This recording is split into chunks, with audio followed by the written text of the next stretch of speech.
Yeah. Team camp is like Mormon trek for dads. Yes. There you go. It's like Except if the Pioneer saw us, they would be embarrassed. 100%. 100. What are these pedal bikes you're riding?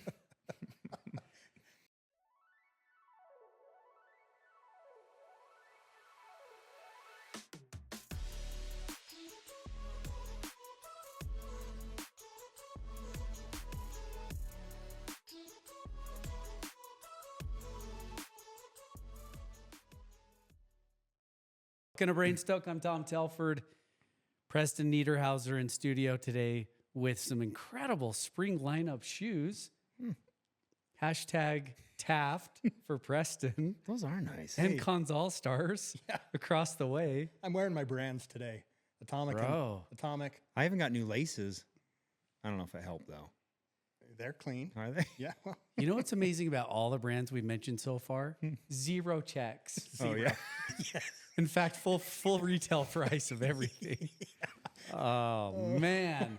Having said that, let's start off with Brainstoke new apparel in the house. Thank you, JT and K-Day, for all of your design work this spring. In the background, I do notice a razor. Thank you, Bolt Shave Products, Adam Barker, amazing. And for those of you who are listening in, Bolt now has a what? A black edition? Yes. Sounds like some envy going on there, which leads us right into the MOG. MOG is the gravel bike of the year. Thank you, Envy.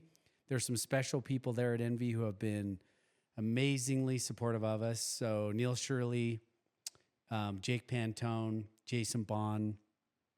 There could be a Mark in the background. So Mark, if you hear this, you know who you are. Thank you, Mark. Also, special shout out to Cornerstone Advisors. Gardner Brown, his episode's going to be, showing up here pretty quickly. But Cornerstone Advisors was incredibly generous to Brainstoke, and they wrote a huge check, literally a huge check, like 3 feet by 7 feet, which will be shown in our social media soon. Really cool that he brought a massive check. So thank you, Gardner. We love you dearly, and the whole team at Cornerstone. So Cornerstone, we're actually going to bring back into the dialogue a little bit later because this is special. This is all about male brotherhood bonding, even though Mi Duole is male and female, some amazing athletes. Preston, you lead us in because really this has been kind of your coordination and baby. Well, Plus, as you described the meaning behind the name, Mi Duole. like, I don't know that there's a bigger sufferer than Preston. did I suffer? Yeah. No. You're a great sufferer. Because I have no choice. That's when what you get dropped, you suffer. That's all that means. Perfect lead in. Yeah. Perfect. So we're with Stuart Anderson today. And Stuart is one of the owners of the Mi Duole cycling team, cycling club. That's right. Yeah. Both. 10 years in. Yeah. Shareholder too? Shareholder. 50%. Oh, yeah. We're throwing off big money from, although I get a lot of crap for that. Dude, your That I'm- dividends. That I'm pulling team fees into my new SL8. Yeah. It's paying for your Keep me daughter's abreast. bike. If you're watching the video, watch my eyes roll every time that joke comes across the group me. Okay. How many hours? So you're 10 years in. How many hours a week are you being a cycling team Manager? manager? Yeah, maybe That's a good word. That's the best. I mean, an hour a day an hour a day. spent on making sure Jack Bourne's messages are filtered from the group me before they go out. Yeah. Jack, are you listening? I put a block on everything that he. Yeah, I mean, Come on, Jack. Website, He's not Johan Brunel, and you're not Lance, bro. website, Come on. Instagram page, setting up kit pickup, designing kits. Me and my partner Spencer Chipping, we own the team. I would say, whether it's planning team camps, planning events, hour days a good average. What time of year do you start to redesign the next year's kit? Man, always a work in progress. Always. Yeah. Okay. but August when we really And you submit it by November, October. October. Yeah. We're way behind. We're chasing our Because tail. we want the new kit out December 1st, orders wrapped by January 1, Yeah. in hands by end of February. for team camp. Yeah. Because your team camp photo matters. It does matter. And it is a beautiful photo. And when they're wearing see-through black bibs, I just edit that out. Like, you're not even on the team. Oh, man. Got to refresh those bibs. I love it. So how many members are on in Mi Duole? Yeah, good question. So that's this might sound petty, but the way I determine that you are an official member Okay. is if you pay team fees. 100%. Sorry, that's the only way I add you to the group me. You're on the email list. So So there's some bootleggers. so If you're banditing, are there bandits? so I mean, we got some Ghost Riders. Yeah. Let's out them now. So 2025, there's like 170 paying members. Okay. But in the world, I would say there's 230 people who would be like, I'm on that squad. I'm a fringe member every other year. Maybe every other year. Yeah. Yeah. So Okay. You're doing it all for the love of it. we are. Yeah. you are. Absolutely. I think we can kind of relate and understand. Yeah. How did you get to this point? East Bench in Salt Lake City, there's just a squad of dads. And we would always find ourselves in the same spot at the same time of day, 5:30 a.m., climbing the same canyons. And over time, you just say to each other, who are you? What are you doing? Why are we here again? And I think that over time, that team and that camaraderie just kind of happened naturally. When the team was kind of passed to us from the old guard who created it in the late 80s, Chip and I were pretty passionate about what the team stood for, the culture of who we were. Like, people would see that Barbacoa logo, the Mi Duole logo, and be like, those are some hard dads who are home before the kids wake up. And I love that. Yeah. I love that reputation. And I think carrying that on, I was proud about that. I was proud to do that, to carry on what the original founders of Mi Duole created. Okay. When did it all begin for you? When did you find the bike? Yeah. Let's start there. Okay. My wife, Kristen, and I just unfortunately got into triathlons. I just spent this last weekend chasing a triathlon. Just wetsuits and I'm sorry if you're a triathlete listening. It's so much time exercising. And we did sprints, Olympics, and then it ended with a couple Ironmans. Okay. When a woman from my neighborhood pulled my wife aside at church and said, you know, there's nothing more selfish than an Ironman. Oh, my word. Okay. And that ended all triathlon. Nothing like a little bit of guilt Just- to motivate. I think she had a husband. Yeah, that was just Ironman to She the was max. doubling down. Yeah, and she was like, We're in the house, yeah. the house of shame, and she's gonna bring exercise shame. She's like, come here, sweetie. Let me tell you about my life ruined by Ironman. So we doubled down on bikes. Me and my wife loved. We just kind of let the trail running go aside, and that was it. I started riding with Spencer a lot and assimilated into the Mi Duole team probably 2010. Okay. Yeah. So now you've done how many loadages probably? Oh man, 7. Okay. Yeah. Nice. Yeah, that's in Utah, the pinnacle of our idiocy. careers. Yeah. Tell me how many times you've been Yeah. an idiot. Oh, 7 times. Only 7? How fast are you an idiot? Oh, sub 9. Sub 9. Yeah. So, yeah. Because Lodaja is like JV to Ironman and time suck. For real. Like, well done. Let me come home Saturday after an 8-hour Stuart ride. Kristen, well played. He's like, oh, I can't even mow the lawn. Sorry, honey. I had to get in triple big cottonwoods. Totally. So yeah. Why exercise though for you and your wife? I mean, what were you? Did you grow up athletes? Were you? Great question. My wife grew up playing college soccer. I grew up playing all the team sports in high school. And we were just drawn to the beauty of not only camaraderie, but also like something special about suffering and finding that place where, man, you're like willingly doing a thing that is awful. And you're choosing to be there, and mentally, like you guys teach, I mean, mentally, you're like, if it's not happening in my business or maybe my personal life, I can go here and really have a special experience together, suffering or setting a goal and going after it and accomplishing it together. So from the beginning, my wife and I have done a lot of it together. Yeah.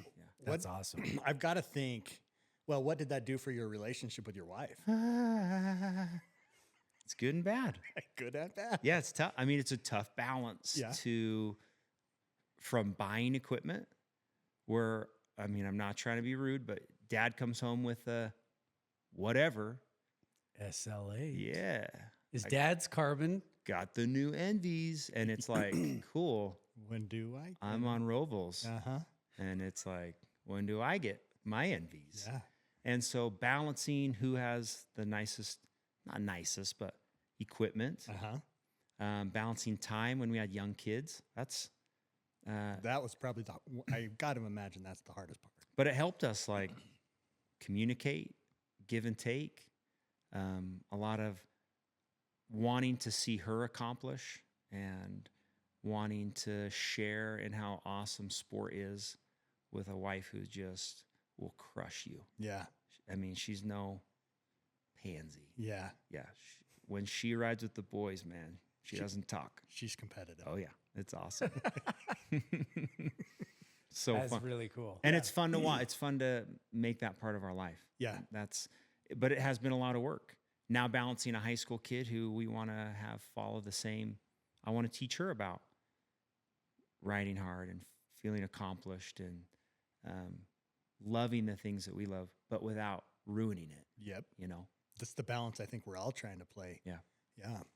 How do you, between you and your wife, how's the competitiveness involvement in it? I mean, is it, hey, we want to be good at this, but we're really in it for the lifestyle and the benefits, you know, the fruits of it? Or is it, hey, we're competitive, meaning we're chasing a time or a completion? Or I think at the beginning, a lot of it was about going after that, you know, loaded you win, loaded you podiums, Leadville buckles, right?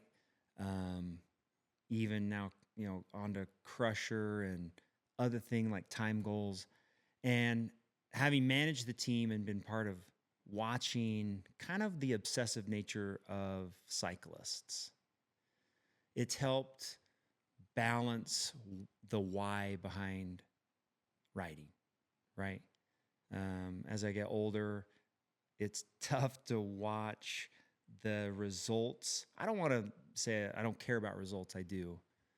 But maybe having them take a back seat a little to the experience, the man it's making me, the dad it can craft me into, and then the teammate in Mi Duole. Sometimes that doesn't mean,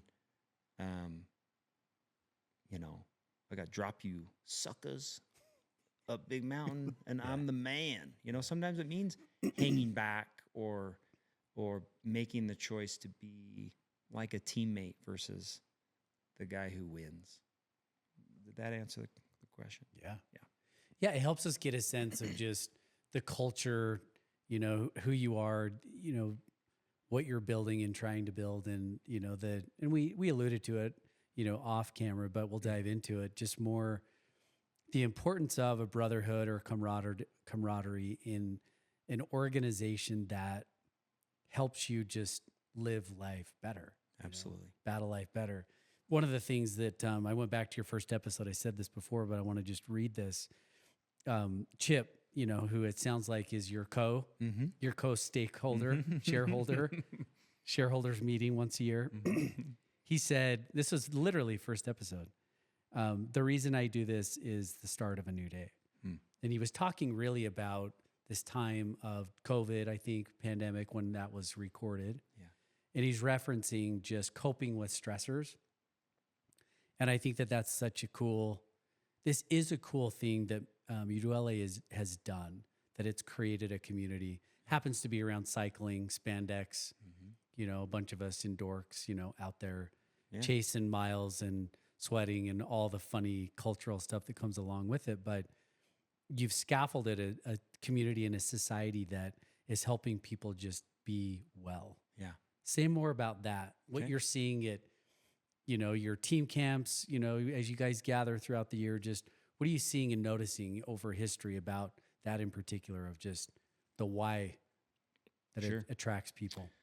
I come from a very, the family I come from is very steeped in culture, history, carrying on the legacy of like the Andersons.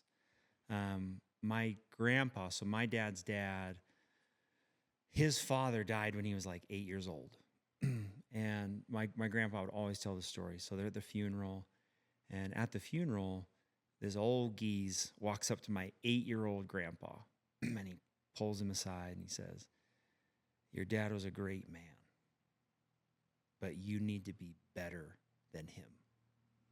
And my grandpa was like, "The heck?" Like, okay. Like, last thing I want to hear at the funeral of my dad. But he twisted it into like a lifelong idea that the purpose of life is to make that generation, each generation, right, can make it better. And my grandpa did that by absolutely dedicating his life to making life better for others, whether it was in his church or whether it was in his business or his family. And I think it's our moral responsibility, right? Life is not built on me, my comforts, my pleasure. What am I getting out of this? I firmly believe that my gifts and talents allow me to make life better for others. And whether that's a cycle team or a church calling, I am happy to give that. And I think it's fun. I think that the gifts that we each have play a role in making the community better. I watch all the men and women on our team. I don't want to be rude to anybody on the team, but I always say there's always like a funny little group of people that are like, "I'm not getting anything out of this. I'm out. Like, you guys don't ride when I ride." So I'm off the team. And I'm always like, "Sayonara." And I say, whatever you are willing to put in to make us better, that is why you join. Please don't join Mi Duole to get. Like, oh, gimme, spandex and Ventums. Like, that will end in you going somewhere else for the next big deal. Yeah. And I think that is what I hope to build, is a team of men who have a higher purpose and women who have a higher purpose to give to an awesome community in a sport that makes us better in every way. Clearly it's worked. I mean, it's grown. When you talk to people who are involved in, I mean, we've had guys on our rides, Ryan Welch showed up, and I had no idea really, about Mi Duole. I listened to the podcast. I love them. I love what you guys do. I love the funny banter, the camaraderie, because I can understand the language that you speak on it because I ride. But when Ryan showed up, I was like, this is one of the coolest guys I've ever met. We're only out there for 20, 30 minutes, and we're like, this is a really cool guy. I mean, why have we not tried to, assimilate into that culture, in Salt Lake? And it's pretty rad. Why? Why, though, does it work? I mean, I know you like the idea of people bring, give, and then it will make us all better, not take. Yeah. But why do they keep doing it? It's all Adam Barker. He's the centerpiece. I'm just kidding. It works because I believe there are guys like Justin Spangler and a group of what we call our yellow jersey. So we, as a team, vote for the leaders on our team. And then at team camp, they are gifted our yellow jersey. There's about 18 examples, leaders, standards, and they're all different. They all come from a different part of the team who make us successful. So, for example, Dr. Dean Walker from Granger Medical, he's one of our team sponsors, but also an older team member who's been battling cancer for the last year. But without question, Dean sets the example and life that we want the rest of the team to look to. And so he wears yellow. You know, when guys are like, how should I act on this team in this community? I say, well, look at Justin Spangler, look at Dean Walker, look at Ryan Welch, look at Chris Harmon. These are the guys on the team that we put in a bright banana outfit and say, follow them around. Yeah. They set the example. Yeah. You made the comment, you were listing off some characteristics of the benefits of the team, and you said something along the lines of being a better man. What did you mean by that? I think that, especially since doing the podcast, like our podcast, I always ask that question: is what does the team or cycling do? What's the benefit? And without a doubt, I think that one of the hardest challenges we have in life is to balance everything. So we're all, and especially as an endurance athlete, I make fun of dudes. Okay, this is rude, but like CrossFitters. And they're at the gym for like an hour and a half, 2 hours doing mobility and strength and whatever. And then I'm like, an immigration ride is like 2.5 hours. And it's, when you look at what cyclists are kind of asked to give, like bare minimum, you know, a trip up Little Common was a 2.5 hour ride. And what dad is like, see ya, fam. I'm going for a 2-hour exercise ride. And so I think that the sport teaches balance, like balance your stress, your time, what you give to your family, what you give to your cycling community. And as a man, that's what it helps me to show, I mean, if we want to get scriptural, like where my heart is. Because what I give my most time to, that's easy to say, well, that's where my heart is. And it's like, dude, you did 25 hours on a bike this week. So guess what? That is where your heart is. Like, and that, I mean, it's okay. We're all kind of like finding our way as to what's most important. And I think that's what helps me be a better man, is listening to the heavenly inspiration of what is most important in my life. That's why I love cycling. That's what I hope guys get out of it on the team. Yeah. Yeah, right on. It seems like, you know, and we know this from our friends that we ride with, that in a way where we all have something in common, we're there. You never really know what people bring to the ride that day. That's why I loved what Chip said about it's a new day, you know? Yeah. I mean, it's a new stress. Something's going on at home, kids, marriage, whatever. But, you know, you're out there to kind of leave it out there and to take it out, you know, on the road. Tell us a story. Tell us a story from team camp. Tell us a story from somewhere where you're like, man, this is why we do all this. Yeah.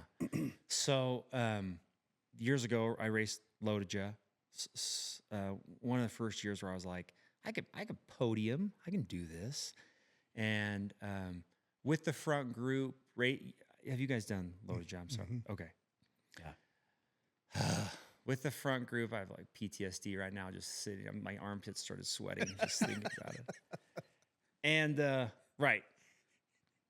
With the front group, with the front 5 or 6, and I'm racing, I think it was my first or second year Masters 35A. Okay. And we roll into that dumb sidewalk thing at the end. Yeah. And we're all still there, and all of a sudden I feel my front tire just getting squishy. Oh, okay. It's getting low. And I'm like, I can ride on it. It's fine.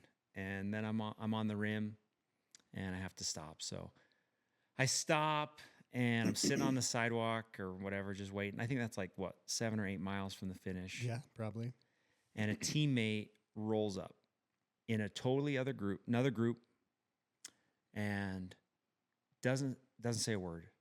He just spins his front tire off and puts it on my bike, and then just says, I just left him with like all my stuff, like it was just scattered, all the disaster that is your pockets. pack of CO2 stuff.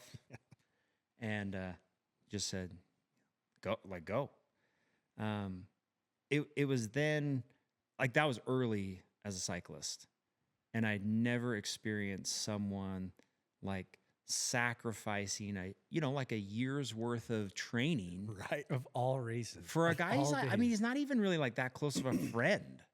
He was just a guy on the team, who later became a great friend, but didn't say a word. And I was like, dang, I could do that for somebody. Yeah. Like, save the day, make it better. And I loved that idea as a teammate. That's why I love cycling too.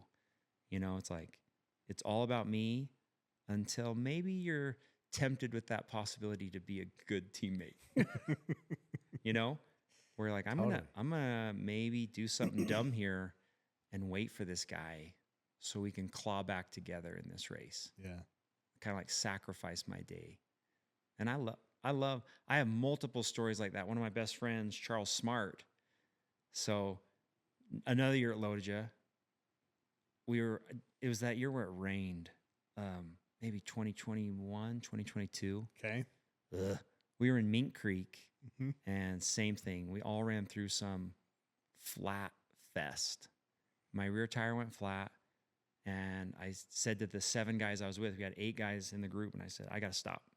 I have to fix it. And it's pouring rain, and they all just rode off without me, which is like standard at Lodja. I'm like, you can't. Can't expect it. Yeah, you're 40 miles No. in. No one's Yeah. going to stop.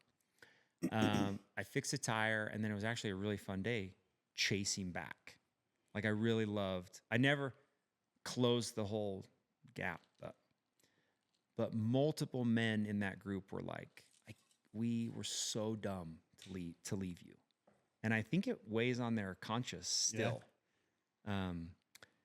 And so 2 years ago at Leadville, I'm with my good friend, Charles Smart. We're coming down off Columbine, and I'm just flying, and my back tire blows. And I can't get the plugs in. It's like 10,000 feet, and your brain's like, I don't know what I was doing up there. Yeah. But Charles pulls up, and he just stops, gives me a tube, helps me fix it, and we go on. Finish the day. We both go sub 9, get the buckle. Nice. And I'm like, Charles, you sacrificed your whole day. Like, he gave me his tube, right? And he was like, dude, I learned my lesson at Lodja. Like, I wasn't going to leave you. Yeah. And I'm like, how cool is that? Yeah. That's what I love. Experiences like that, I was like, I was not thinking that, like, oh, he left me at Lodja. He's going to leave me at Leadville. Yeah. I'm the idiot that's always getting flats. And it was so cool. Like, that's the part of Mi Duole, and even just meeting men in this community that I love. That it's okay to be like, all right, I might sacrifice the buckle to be like, no, we can do this together, or it's not on my conscience anymore, or I can be a good teammate. Say more about the idea of suffering for yourself or suffering for Charles. Dang, man. That's great. I mean, if you're a cyclist, you know that there's more glory in suffering for somebody else. Yeah. It's the best. Why does it feel so good? I don't know. And why can you hurt more? I don't know. But when Justin Spangler does it and then he still wins, I'm like, maybe one day this will work out. Where I don't know. I mean, it's the question that people that watch the Tour de France always ask, which is like, how does this work? Yeah. Where all these guys go to the Tour and they ride for a guy that just sits in the back? Yeah. And you're like, until you do it for somebody else, you don't realize how incredible it is Yeah. to pull them, to pull some. It's just as awesome. Yep. I think, to ride for someone else. I agree. And I mean, I owe Tom, I don't know how many miles of Lotaja, for the last 2 years, right? Because I just do, right? That's just how it is. Yeah. Let's talk about that, though. You can probably speak to Yeah, it. because I believe that I've crossed enough finish lines on the bike, in life, in business, and I can tell you that doing it and watching someone else's finish line, their thing, it's just better. My daughter came home last night from an LDS mission in Spain. I thought finishing a mission was the highlight. I've never had such at least to that stage of my life, the morning after, I felt like I had won the world just finishing something so hard. Well, last night, through her eyes again, there's nothing better to watch someone you love so much, cross that finish line. So, in my opinion, to answer a why of just, why do people go do it, and why would they stop, when a teammate is broken down or they're on the side? And it's because, this is my opinion about Mi Duole now, kind of getting to it. It's special because you all have suffered together. Absolutely. For hours and hours at 5:30 in the morning. Yeah. You all know you're going to get up and get there early. Why? Because you want to be home for your family. Like, you're all double sacrificing, not only the 2 to 3 hour ride that's going to hurt, but you're doing it in an hour that allows you to get back and still be the men you're talking about, And so to go suffer on the bike in a race or somewhere else, for me, having ridden the whole summer with guys who I know are working hard, it's just, it feels right, and it feels good, and it feels, when there's moments in Lotaja where it's like, well, if I go to the front right now, when I have it, those guys are going to reciprocate it. Like, it's, it'll come back at some point, and it just feels good. That's, for me, the finish line. And we were on the podium the first year together. That felt amazing, but it was only amazing to be on the podium as a result, because I had suffered with you for 4 months leading up to it. Yeah. But if we would have been 9th and 10th off the podium, but we finished together, it would have been like, well, it's still cool. Still good. Yeah, I'm finishing with someone, and I did some work to help someone get there because we had done it all. Like, there's a mutual respect. And so it's just, how can you really let somebody who you've suffered with all summer, or even years, Mi Duole, years of guys, and you're like, what's one day? Yeah, I agree. And I think that's the beauty of where we've transitioned now into high school sports. I mean, I grew up playing team sports, but like Olympus or high school mountain biking can be the coolest tool to craft young kids. Because I love that idea that I am here to win. I'm here for myself, but we can train as a team. We can suffer as a team. I can support you as a team member.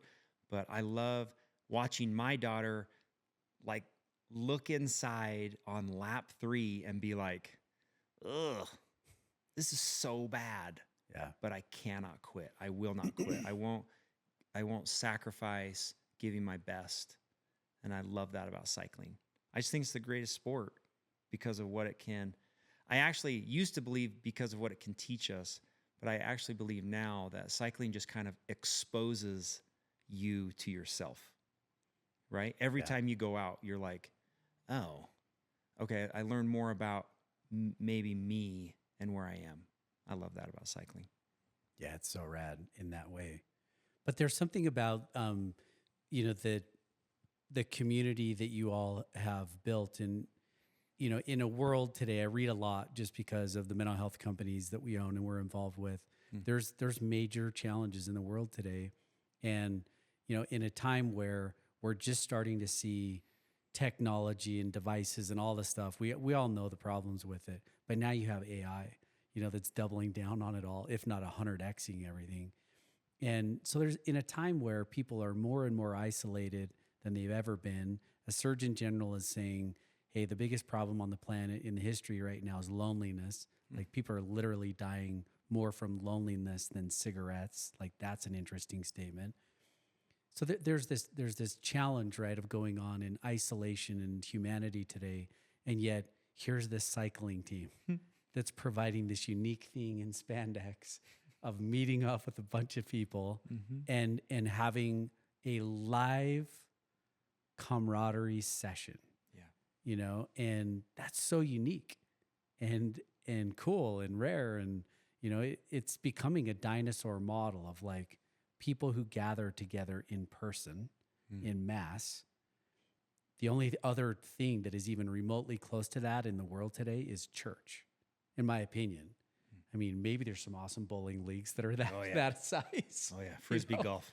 Pickleball. I don't know. That's It's rivaling. It's rivaling. It's true, though. I mean, my best friends are just on the team. It's rare that I'm like, hey, friend that doesn't ride bikes, want to get together? It's just, I'm like, if you want to be my friend, guess what? Yeah. We're riding immigration at 5:30. Yeah. I've tried so hard to get my brother to ride because I want to connect with him more because I know that it happens when we gather on a bike.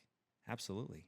And I know that there are other niche communities out there, but if nothing else, I'm hoping that the men and women, adults who are hearing this, of just asking like, where's your tribe? Like, and it's not that we all just fell into cycling. I mean, there was an effort behind it. There was a moment of like, am I really going to pull on spandex? Like, I still remember pulling them on and being like, wow, can I do this? What about shaving your legs? That was Like I was married at the time, and I'm like, can I wear this outside of this dark closet? Right? I mean, it took a literal coming out of the closet. So good. But that's the thing is like, is my health and wellness and my happiness in the world today, am I willing to get uncomfortable, maybe even awkward to have community, to have camaraderie? That's a great point. And I think that it's not only like valuable, it is the thing for survival. So talk a little bit more, if you don't mind, of just this idea of coping with stress. Sure. So you're on immigration ride, and my hunch tells me that group that you're with, no one's talking watts, but everybody's talking what? Great. I mean, there is when we started with the idea of like, let's do a podcast. If anybody listening's like ever made a podcast, it's like, okay, well, if we do it real bare bones, it's still going to take quite a bit of time. But to me and Chip, I was so passionate about the culture of gathering and how are 240 strangers going to connect. I mean, you've been on a 3-4 hour ride sometimes, and you get home and you're like, what do we even talk about? I was like literally next to a man for 2 or 4 3 hours. Preston and I will take a week-long trip, and like, I'm like, what? yeah, how was your day, dude? I'm like, well, I was with you all day, and I don't know. And so the podcast was created with the idea of like, okay, I want the culture of this team to kind of at least know the bare bones story of each other. Where'd you grow up? What do you do for business? Where are your kids? Oh, it turns out your child is deaf. I didn't know that. We didn't talk about that on the ride. And so when we're together on the rides, I hope that that's like an extension of the team being committed to knowing each other's story. Like, dang, I just listened to your podcast. I didn't know that you...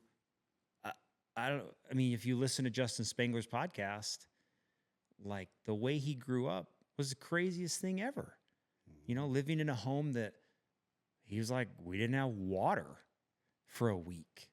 And you would never think that about a guy who was, student body president of the University of Utah, like where he came from. And when we go on rides, I hope that that is like the extension of you're right, bonding, talking with each other, actually saying, hey, man, tell me about your whatever that I heard about. And you guys know what it's like. Like, yeah, being in spandex, sweating, frothing at the corner of your mouth. Like, you got to be vulnerable.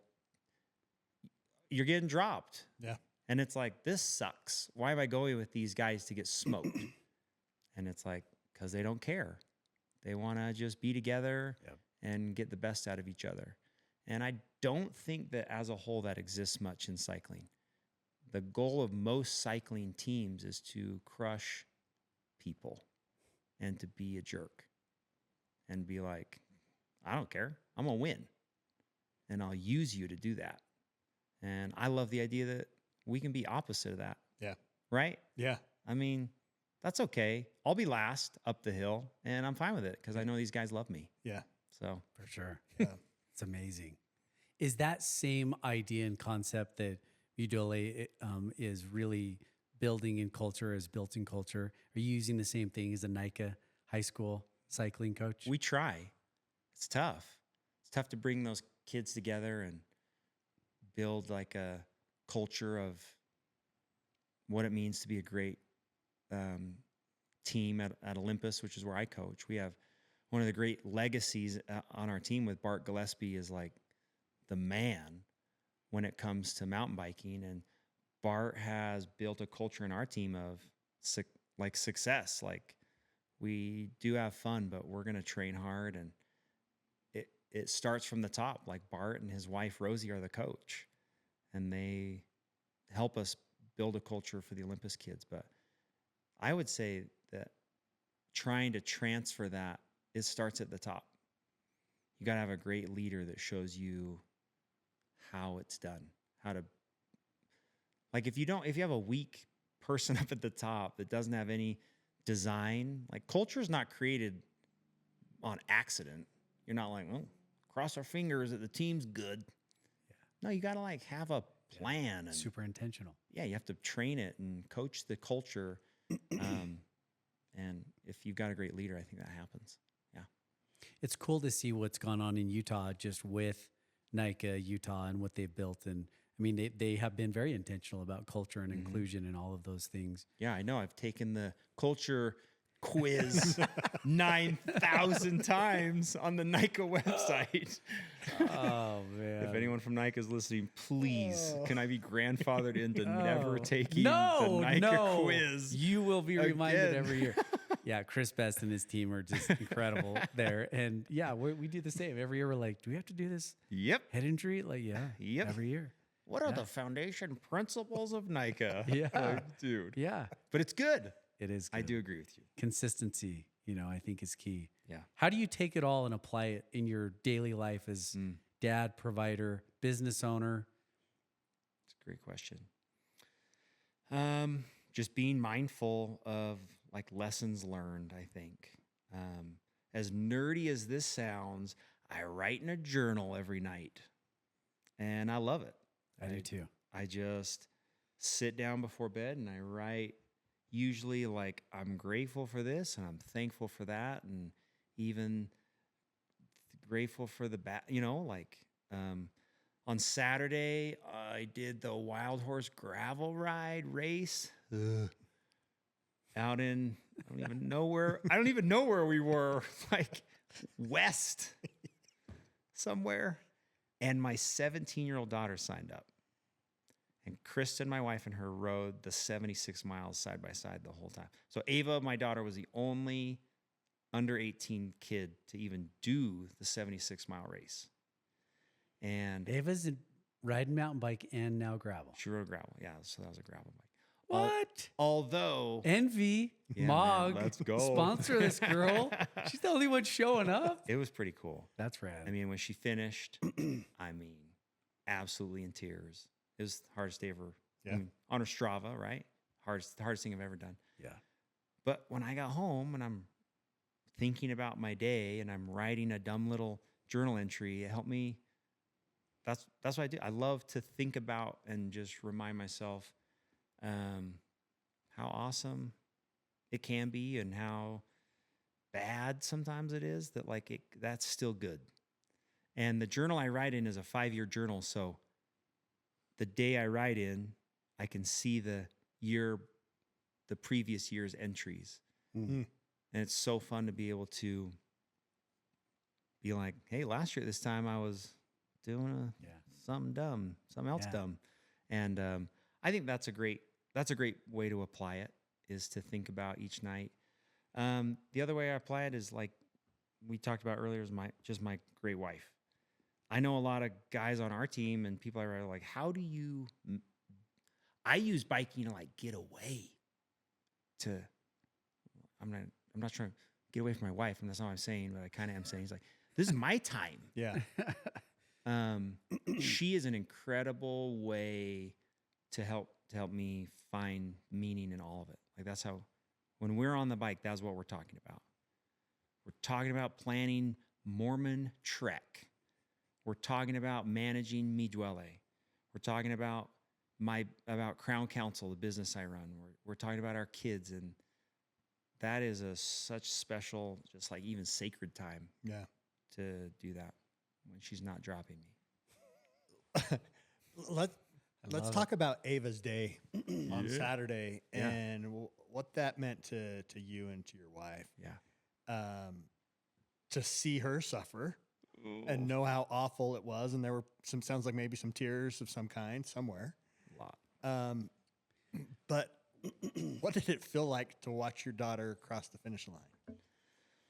So Dave Harward, who you guys just had, which I loved their episode. It was incredible.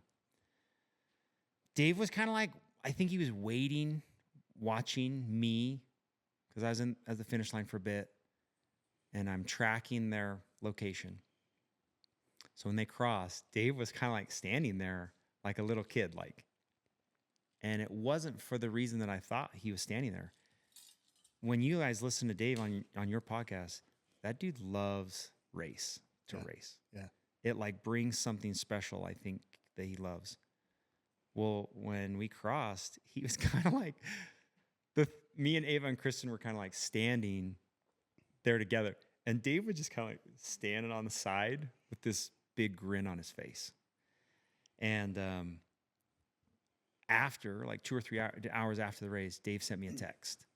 And he was like, that moment Saturday was the moment for me. Yeah. He's like, that's why kind of like way we created that day, to watch someone like her have that experience.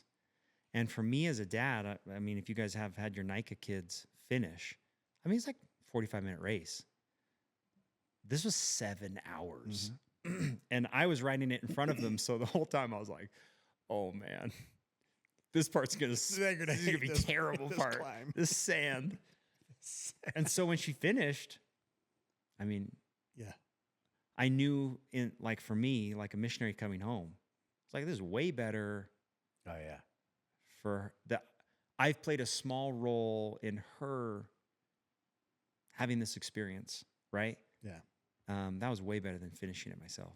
It was incredible to watch. Yeah. And the only sad part is I don't think that she knows how cool it was Yeah.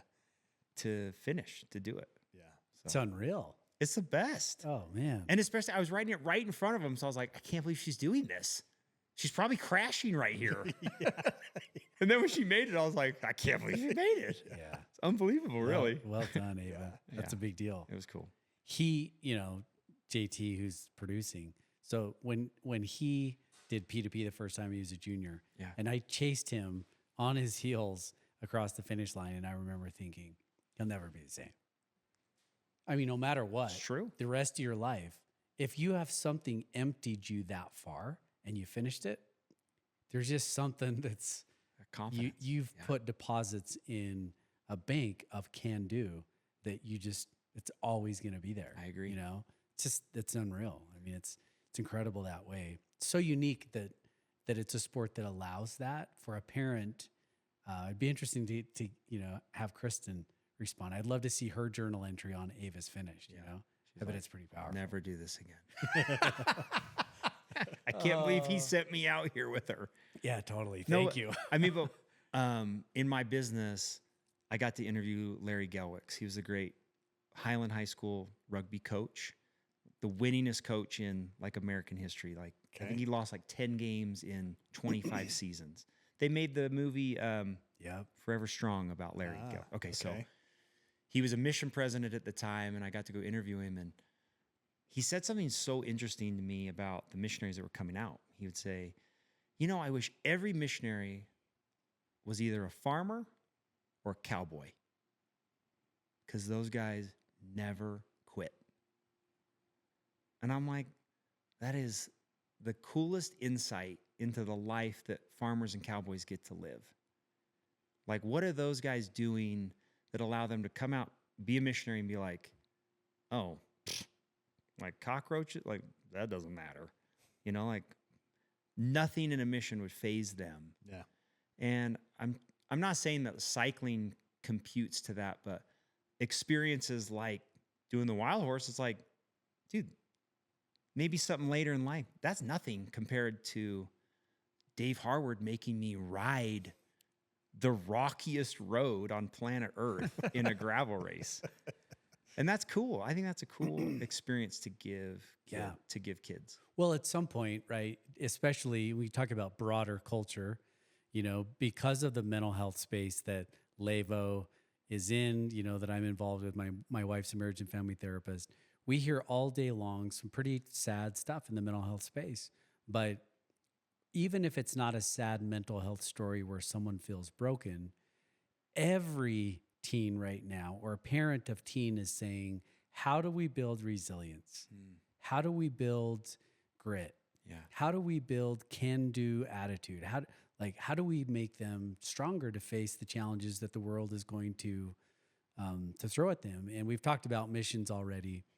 You know, my wife could see 24/7 a revolving door of LDS young kids who come home early from a mission for a number of different reasons. Yeah. But one of the themes is that they left on a mission and they couldn't leave with all their coping and comforts of home. And so they go, and it's really challenging, like, you know, being out and being rejected all day long for 12 hours a day. Like, that's hard, you know? If you don't have all of your same comforts, you don't have the ability to cope with those stressors. You know, you're not a farmer who was told by their dad, hey, you milk the cows at 7 a.m. You go to school and you come home, and then you throw alfalfa until you go to bed. Like, you work a full day, right? So there's a lot of that theme going on in the world today of how do you scaffold the ability to do hard things and to be gritty. And that's not an easy thing. It's not. You know, I mean, how do you build it? You know, how do you teach that kind of work ethic? And cycling is pretty unique that way, you know, and you could say that about golf. You could say it about like the sports that allow you to truly have total accountability. If it's up to me type thing. It's not an easy thing. It's not. You know, to build into teens and kids these days. What else have you seen as a coach? You know, what are you doing, or what have you seen just teaching high school athletes, coaching high school athletes how to do hard things and to enjoy it? Yeah. One thing that my dad taught, and he still does, is that, well, I'll preface it with okay, so imagine coming down Christmas morning as a kid and your parents were like, well, we just started yesterday getting it ready. None of the presents were wrapped. Enjoy Christmas.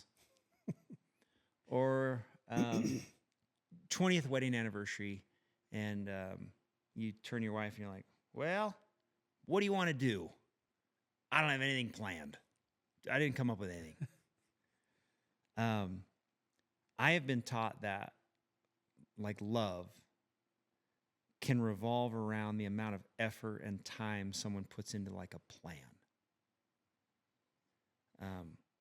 Like when your parents go out of their way to plan a thing, or your wife or a friend, you're like, dude, this person cares about me. They absolutely love me.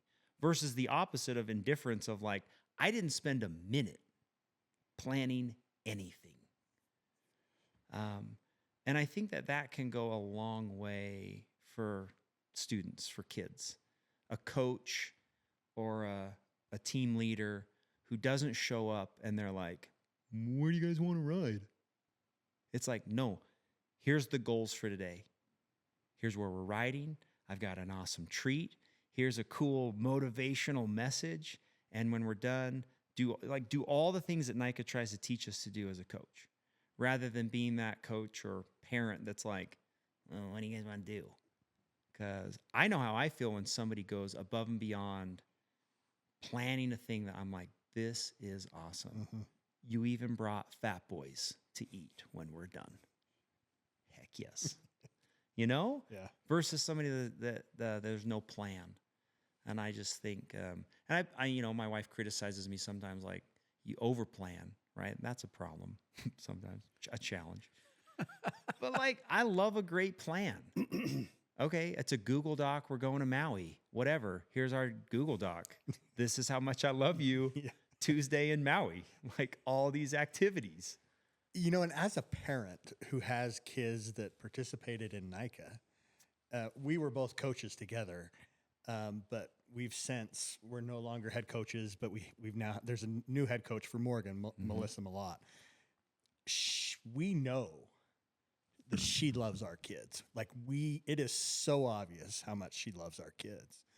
And I mean, I look at I have a son that's graduating next week. He was a football player until he became a junior. And then he was the center on the football team. And then he became a cyclist. He did Lodoja with me last year. Nice. But he participated at Morgan High with Melissa. He was loved. He was pushed beyond anything he ever saw on a football field. And he decided to sign up and race Lodoja, and the three of us crossed the finish line together. And, you know, it was an awesome moment for me as a dad. But I'm so grateful for the people, the Stuart Andersons that are ride leaders or assistant coaches or whatever, that are letting my kid know that he's loved. He matters. He's important, but he can also do really hard things. Yeah. And that's the beauty of NICA. And that's why it's excelling in Utah beyond I agree. anything else, is because so many of the parents get it. And I'm grateful for it. And that's why, you know, look, Brainstoke, we're sponsors of NICA. We believe. We are believers. We drink the Kool-Aid. Nice. Yeah, that's awesome. Well, and I even hope that Mi Duole feels that from me. Yeah. You know, like planning team camp and guys arrive and they're like, well, how did this happen? Like, no. Magic. You better know how much time we spent planning meals, planning routes, creating jerseys, having a raffle. Yeah. You know? How many women are on the team? Just curious. Active? Yeah. There's 3. You need like 20 just so just so that more people actually recognize and say thank you. For real. Because dudes are dumb, man. There's like, well, yeah, fell out of heaven. Dude, all where this did the planning. meal come from? Thanks for the meal. I'm like, no problem. Yeah. Happy to. No problem. Piece of cake. You know what I mean, though? Oh man. But I think that the team is, they do feel that we don't arrive at team camp and it's like, oh, how did this happen? We almost like let them know. Yeah. We do a podcast about it, like, hey, we have a team member who, out of the kindness of his heart, is planning camp. It's not his job. It's not like he has excessive time to plan camp for you. Yeah. It is out of the love of Mi Duole.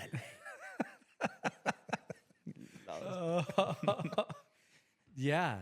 Team camp is like Mormon trek for dads. Yes. There you go. It's like Except if the Pioneers saw us, they would be embarrassed. 100%. 100. What are these pedal bikes you're riding? Carbon. Oh, man. Carbon. Carbon hand carts. Freestyle. What's in your heart?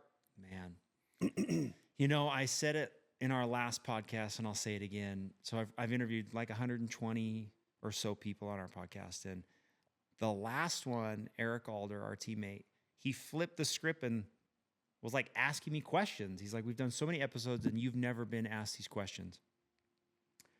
And he said, so what advice would you give to whatever? He's just like, what advice would you give? And I'll reiterate it because maybe there's a new audience. Maybe it's the same people listening to all these podcasts. I don't know. That my life is significantly better when I listen to promptings from a Heavenly Father.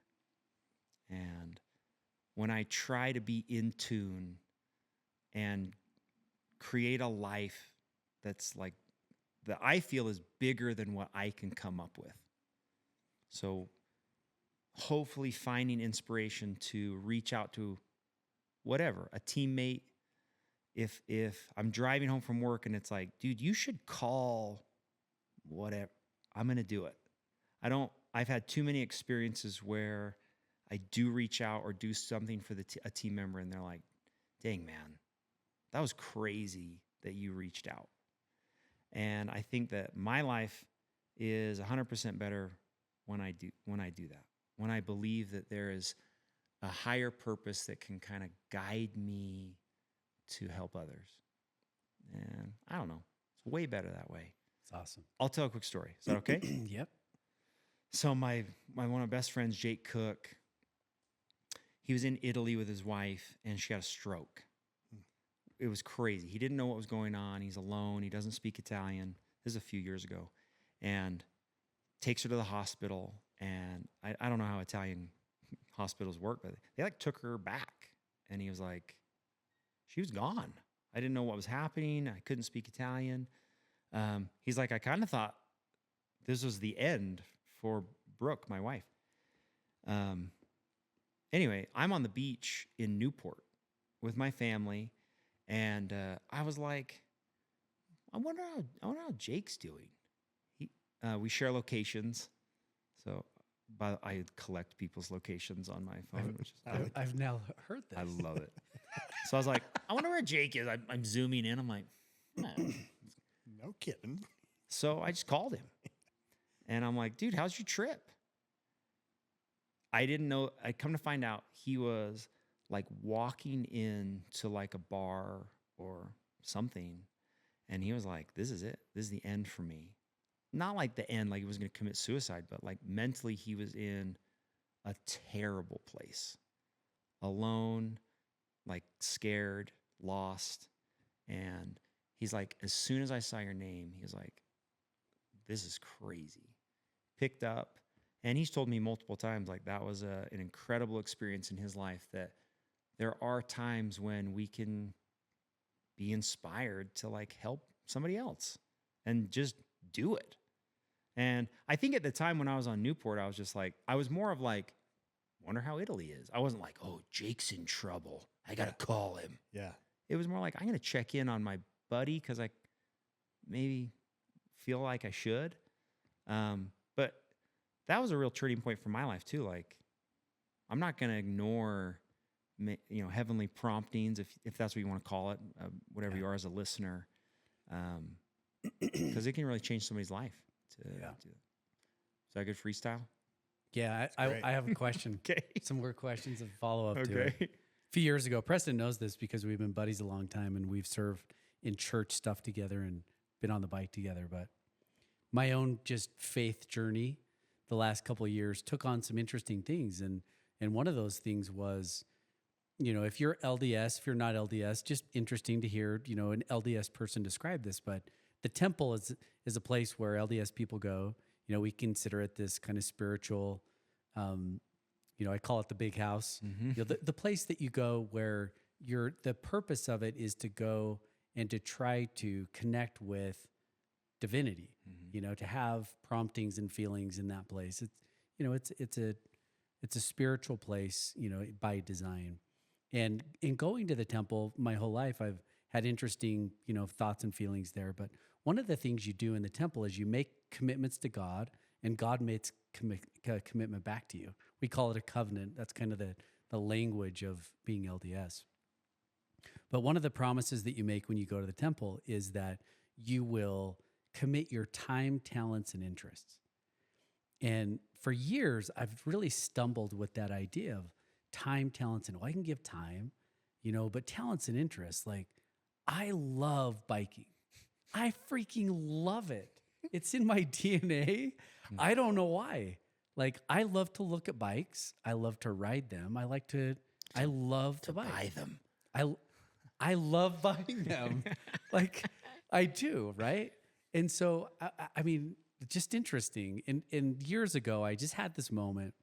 And to be honest, it was a moment of kind of weakness. Like, I don't know about this church stuff. Like, I go, and it's a thing. It's part of my life. But why does all of the good, important work seem to be done outside of church?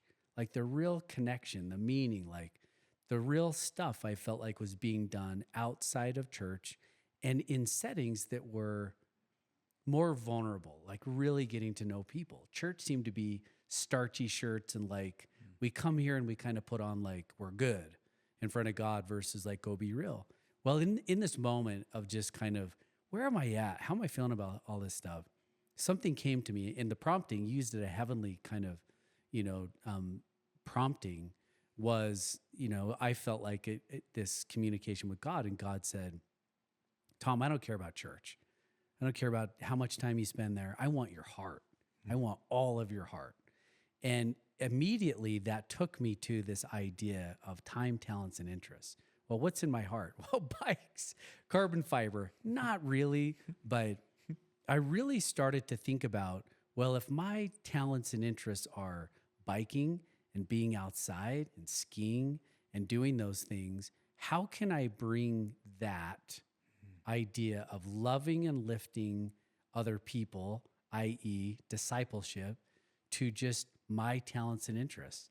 And that actually was a turning point when Preston and I were coaching, where being out on the bike, I wanted to go hard and I wanted to encourage the kids to ride hard, but I started having conversation and dialogue with them, not about the bike, not about performance, but just, how are you doing? And one of the first conversations that I had when I was thinking about how do I commit talents and interests to God to do that better with people, I was on this ride with these two girls in high school. They're slow. They're so slow. If they hear this, they're going to laugh. But they sang, and like they were in plays, like that's who they are. And they sang for the whole way up Sardine. Like, you may not know that ride, but around here, everybody knows Sardine. Well, like there was a point where I was so annoyed that they were singing like the top of their lungs. And then I just started to laugh and think, this is what they love. This is how they ride. This is the way that they do cycling. And it just started to evolve and shift in me about the ability to use whatever your talents and interests are at the bike. It could be chess. It could be quilting. It could be whatever. Pickleball. Yeah, I mean, it doesn't matter. Like, how do you show up, though, doing your talents and interests to try to elevate God and people and just loving and lifting other people? And that's taken on a lot of meaning to me. When I listen to Mi Duole podcast, I can tell that you are doing this not just to get faster and to talk about biking. And it just came across again, the way you described that you are interested in that the bike and the cycling community allows you access to lift people. Yeah, it's true. It's amazing. Yeah, I'm not in it to get faster because that's not happening. I'm with you. That's bogus. I don't believe that. I don't believe that about you, but you're doing awesome work. And I'm not talking about building a cycling club. I'm talking about like the people. I think it's really cool. Well, it's fun to feel the rewards of just building a community. I mean, my best friends are in this group, so it's easy. Yep. Yeah. It's awesome. Anything else you want to say? Do you want to like tell Kristen like, hey, I'm still faster, or I get next year's NVs, you stay on the Revolve? Like, no way, man. She just bought a brand new She just bought a brand new Epic mountain bike. Yeah. So your turn. We're good. Well, I bought one last year. So. I love it. No, we are going to race Leadville together this year. Cool. So you're in. We're both in. Well, she qualified. I bought in through a charity, but we are going to race together. So rad. The goal is to help. There's no women that do that race. There's like 50 because it's all wealthy, white, 40-year-olds riding their mountain bikes. Getting the buckle. And it was tough. She did it before. She's done it before. And just kind of had a rough day with equipment. And so, unfortunately, well, I don't want to say unfortunately, we didn't ride together last time. I did my own thing. She did hers. So I'm looking forward to that. Cool. It's going to be a big day. So a lot of fun. That's gonna be awesome. Yeah. Ava gonna feed you? I don't think Ava's going to come. We've got, like, my good friend Charles is coming. His wife's coming. If you guys know Andy Compass, he's going to be there. A few other people. No, we'll leave our kids at home. I don't know. Maybe my kid wants to come. That would probably, I don't know if that would help or hurt the race, to be honest. Well, that's awesome. You can do it with Yeah. Chris. Well, if your kids stay at home, you can hang out at Floyd's Leadville Yeah. after. So you're Right? good.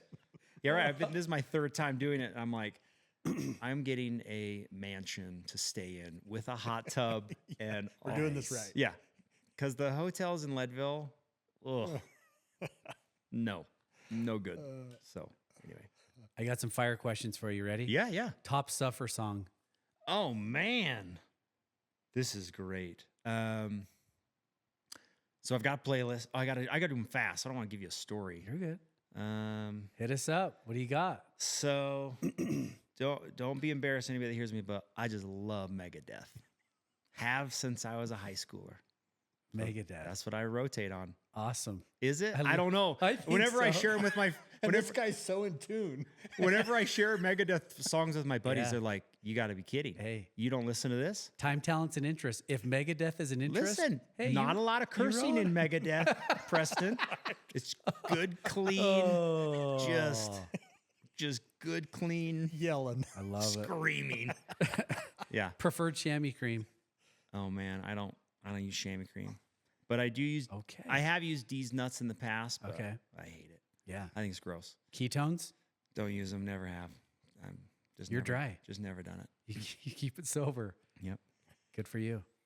Preston, what's your fire question? That's, I guess it would favorite ride. I mean, if you and Kristen could go on a ride right now, where would you go? Haleakala. Oh, okay. He can speak to that. I just love it. I'm addicted to going to Maui. We don't ride the whole West Maui loop. We just ride the good part, Yep. and then we just turn around and come back. We stay at Kapalua and So rad. bag that like freeway part. I don't even know no. why anyone is like the loop. No, don't ever go there. We just ride back and forth, Yeah. and then we. I love the volcano. That's where I would choose to ride. Yeah. If it's in Utah, I would love like Big Mountain to Hennifer, then up Empire, Guardsman, down Big Cottonwood and home. Yeah. Big day. That's that big loop I love. Yeah. It's an awesome day. Skinny or fat tire? So I didn't grow up riding mountain bikes. I didn't grow up riding any bikes.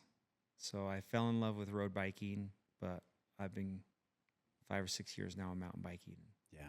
That's just like so fun to choose to mountain bike instead.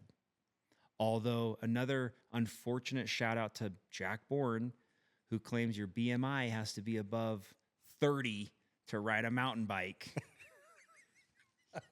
Thinks that I'm you have to be chubby to enjoy mountain biking. Oh, So man, mean. I love it. Last question. Okay. Who is your best mentor? Absolutely my father. I work side by side with him every day and have for 25 years. My dad is the best man on that I know. Absolutely. Greg Anderson is everything I hope to be, and I don't know if I'll ever do it. He's What's his mantra? In oh, your man. head, Yeah. what does he say? That's easy. I mean, because he declares his mantra: be kind. That is his mantra. And it started when I was a little kid, rude little kids at home. I remember we were doing like a calendar session. I don't know if you guys do. My dad would gather us. What's the plan for the week? We'd all have our little calendars, and we were being rude. And I think he just kind of laid that mantra down, the family mantra, be kind. He says it all the time now. Even in our business, he's like, there's no secret to great customer service. He's like, just be nice. You don't need to write a book about customer service. Just be kind. So absolutely my father. It's brilliant. Yeah. Awesome. I love spending every day with him, and I sometimes take it for granted. Absolutely. He'll never listen to this, but if he does, just the best man. I love him. He's my dad. Yeah. So yeah. You've had your daily dose.